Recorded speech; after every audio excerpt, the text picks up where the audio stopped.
Today we're going to talk about feeding birds.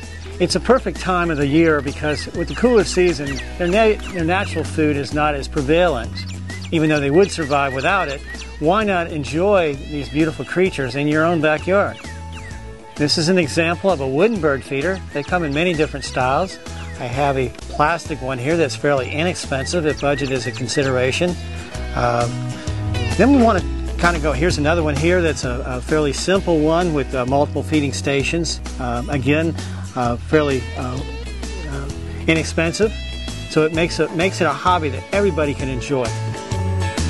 We want to talk now about some of the bird seed. This is the seed that primarily most people use.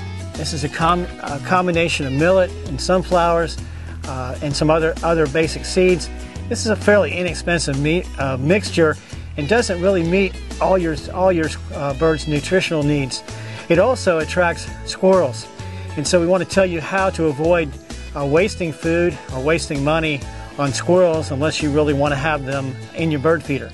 The other problem with this particular seed is the fact when it falls to the ground, birds are particular and they'll knock it out with their beaks, is that it forms a lot of weeds and it doesn't make it nice to have a weed patch underneath your bird feeder. So what we're recommending, if you'd like to not feed the squirrels, this is called safflower seed.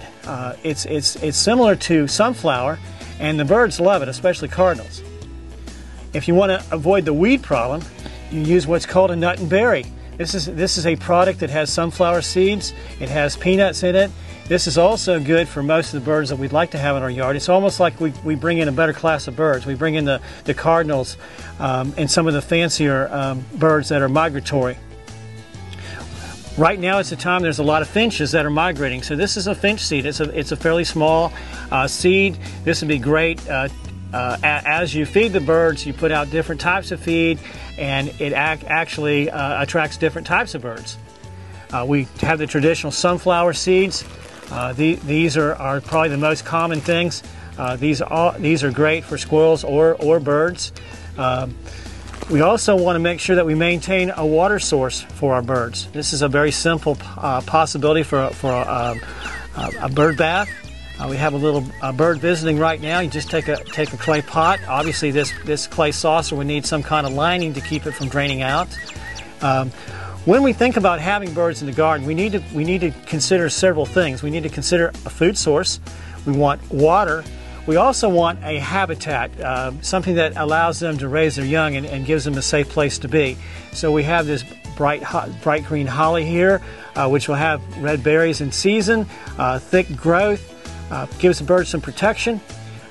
If you live in a rural area where you have some woodland around you, this is a bluebird box. Bluebirds are here in Polk County. It's pretty incredible because you never see them because there's not enough housing for them. And so putting out a bluebird box 6 to 8 feet off the ground, 50-foot intervals, right at a wood line, you will have bluebirds.